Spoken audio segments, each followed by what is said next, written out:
ಗೆಳೆಯರೇ, ಭಾರತದ ಸಂವಿಧಾನ ಇದೆಯಲ್ಲ ಅಣ್ಣಯ್ಯ, ಇದು ಕೇವಲ ಪುಸ್ತಕ ಅಲ್ಲ. ಇದ್ರೊಳಗಡೆ ಬಾಬಾ ಸಾಹೇಬ್ರ ಬ್ಲಡ್ ಇದೆ ರೀ.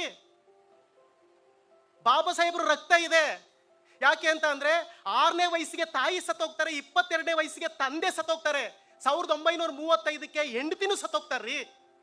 4 ಜನ ಮಕ್ಕಳು, ಇಂದು, ರಮೇಶ, ರಾಜರತ್ನ, ಗಂಗಾಧರ, 4 ಜನ ಮಕ್ಕಳು ಕಂಡುಕೊಂಡು ಇಡೀ ಮನೆಯ ಸ್ಮಶಾನ ಮಾಡಿಬಿಟ್ಟು ಕಾನ್ಸ್ಟಿಟ್ಯೂಷನ್ ನಮಗೆ ಕೊಟ್ಟಿದ್ದಾರೆ. ನೋಡಿ ನೋಡಿ, ಇಡೀ ಮನೆನ ಬಾಬಾ ಸಾಹೇಬ್ರಿಗೆ ಹಣದ ಮುಗ್ಗಟ್ಟು ರೀ, ಹಣದ ಮುಗ್ಗಟ್ಟು, ಕಾಯಿಲೆ, ಕೊನೆಯಲ್ಲಿ ಎದ್ದೇಳಕ್ ಆಗ್ತಾ ಇಲ್ಲ, ವಾಶ್ರೂಮ್ಗೆ ಹೋಗಕ್ಕಾಗಲ್ಲ, ಬಾತ್ರೂಮ್ಗೆ ಹೋಗಕ್ಕಾಗಲ್ಲ. ಒಂದು ಲೋಟ ನೀರು ತಕೊಂಡು ಹಿಂಗೆ ಕೈಯಲ್ಲಿ ಕುಡಿದು ಲೋಟ ವಾಪಸ್ ಇಡಕ್ಕಾಗದೇ ಇರುವಷ್ಟು ಇಡೀ ಬಾಡಿ ಕುಗ್ಗೋಗುತ್ತೆ. ರತ್ತು, ನಾನು ಅನ್ಕೊಂಡಿದ್ದನ್ನ ನನ್ನ ಜೀವಿತ ಅವಧಿ ಒಳಗಡೆ ನಾನು ಸಾಧನೆ ಮಾಡಬೇಕು ಅಂತ ಅನ್ಕೊಂಡಿದ್ದೆ. ಬಟ್ ಸಾಧ್ಯ ಆಗ್ತಾ ಇಲ್ಲೋ ಮಾರಾಯ, ನನ್ನ ಕೈಲಿ ಆಗ್ತಾ ಇಲ್ಲ. ನನ್ನ ತಲೆ ಫಸ್ಟ್ ಕ್ಲಾಸಲ್ಲಿದೆ, ಬಾಡಿ 4th ಕ್ಲಾಸಲ್ಲಿದೆ. ಫಸ್ಟ್ ಕ್ಲಾಸಲ್ಲಿರೋ ತಲೆಗೆ 4th ಕ್ಲಾಸಲ್ಲಿರೋ ಬಾಡಿ ಸ್ಪಂದಿಸ್ತಾ ಇಲ್ಲ. ಮೈ ತುಂಬ ಕಾಯಿಲೆ ಇದೆ, ನಾನು ಸತ್ತೋಗ್ತೀನಿ ಅಂತ ಅನ್ನಿಸ್ತಾ ಇದೆ. ಆದರೆ ನನ್ನ ಜನ ಇದ್ದಾರಲ್ಲ, ನನ್ನ ಜನ ಇವತ್ತಿಗೂ ಕೂಡ ಹಾಕೊಳ್ಳೋಕೆ ಬಟ್ಟೆ ಇಲ್ಲದೆ, ತಿನ್ನೋಕೆ ಅನ್ನ ಇಲ್ಲದೆ ನಿರ್ಗತಿಕವಾಗಿ ಬದುಕ್ತಾ ಇದ್ದಾರಲ್ಲೋ ಮಾರಾಯ. ಅವರ ಕಣ್ಣೀರಿನ ಹನಿಗಳು ಮುಂದೆಗಡೆ ಇರ್ತಕ್ಕಂಥ ಹಾಳೆಗಳು ನೆನಿತಾ ಹೋಗ್ತವೆ.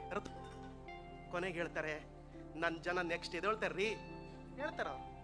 ಹೇಳ್ತಾರೆ ಬಾಬಾ ಸಾಹೇಬ್ರು ಸತ್ತದಾಗ ಅವ್ರ ಜೋಬಕ್ಕೆ ಕೈ ಹಾಕ್ದಾಗ ಬರೀ 300 ರೂಪಾಯಿ ಇದ್ದದ್ದು. ಕೊನೆಗೆ ಬಾಬಾ ಸಾಹೇಬ್ರು 1956 ಡಿಸೆಂಬರ್ 6ನೇ ತಾರೀಕು ನಮ್ಮನ್ನೆಲ್ಲ ಬಿಟ್ಟು ಹೊರಡ್ತಾರೆ. ಹೊರಡುವ ಮುನ್ನ ನಾನು ಮತ್ತೆ ಹೇಳ್ತಾ ಇದ್ದೀನಿ, ಕಾನ್ಸ್ಟಿಟ್ಯೂಷನ್, ಸಂವಿಧಾನವನ್ನು ನಮಗೆ ಕೊಟ್ಟು ಹೋಗಿದ್ದಾರೆ. ಗೆಳೆಯರೇ, ಈ ಸಂವಿಧಾನ ಬಹಳ ಅಪಾಯದಲ್ಲಿದೆ. ನಾನು ಹೇಳ್ತಾ ಇದ್ದೀನಿ, ವಿಳಾಸವಿಲ್ಲದ ಭಾರತಕ್ಕೆ, ನಾನು ಗಂಭೀರವಾಗಿ ಈ ಮಾತು ಅನ್ನಿಸ್ತಾ ಇದೆ ನನಗೆ. ಈ ಭಾರತ ದೇಶಕ್ಕೆ ಒಂದು ಅಡ್ರೆಸ್ ಅನ್ನೋದು ಇರಲಿಲ್ಲ, ಇದಕ್ಕೆ ಒಂದು ವಿಳಾಸ ಅಂತಾನೆ ಇರಲಿಲ್ಲ. ಇದನ್ನ ಗುಪ್ತರ ಭಾರತ ಅಂತ ಕರಿತಿದ್ರು, ಮೊಘಲರ ಭಾರತ ಅಂತ ಹೇಳಿ ಕರಿತಿದ್ರು, ದೆಹಲಿ ಸುಲ್ತಾನರ ಭಾರತ ಅಂತ ಹೇಳಿ ಕರಿತಿದ್ರು, 563 ರಾಜ ಮನೆತನಗಳ ಭಾರತ ಅಂತ ಕರಿತಿದ್ರು. ನೂರಾರು ದಾಳಿಗಳು ಭಾರತದ ಮೇಲೆ ನಡೆದಿದ್ದಾವೆ. ನನಗೆ ಭಾರತದಲ್ಲಿ ಒಂದು ಯುದ್ಧ ನಡೆದ್ರೆ ಭಾರತದ ಗಡಿ ಇದೆಯಲ್ಲ ಬದಲಾಗ್ತಿತ್ತು ರೀ.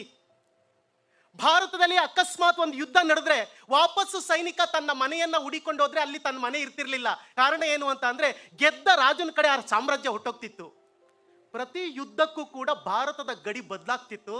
ಇಂಥ ಭಾರತವನ್ನ ಒಂದು ಕಡೆ ತಂದಿಟ್ಟು ಆ ಮೂಲಕ ಇದಕ್ಕೊಂದು ಚೌಕಟ್ಟನ್ನ ಕೊಟ್ಟದ್ದು ಬಾಬಾ ಸಾಹೇಬ್ ಅಂಬೇಡ್ಕರ್ ಅವರ ಸಂವಿಧಾನ ಅಂತ. ಆಲ್ರೆಡಿ ಶುರುವಾಗಿದೆ. ನಮ್ಮನ್ನು ಇಷ್ಟಪಡುವ ಸಂವಿಧಾನವನ್ನ ನಾವು ಬರ್ಕೋತೀವಿ ಅಂತ ಜನ ಶುರು ಮಾಡಿದ್ದಾರೆ. ಹಂಗಾದ್ರೆ ಇದು ಯಾರು ಇಷ್ಟಪಡುವ ಸಂವಿಧಾನ? ಯಾರನ್ನ ಇಷ್ಟಪಡುತ್ತೆ ಈ ಸಂವಿಧಾನ? ಯಾರು ರಿಸರ್ವೇಶನ್ ಇಲ್ಲ ಹೇಳಿ. ಭಾರತದ ಸಮಸ್ತ 140 ಕೋಟಿ ಜನನು ಕೂಡ ಸಂವಿಧಾನದ ರಿಸರ್ವೇಶನ್ನ ಮಕ್ಕಳೇ.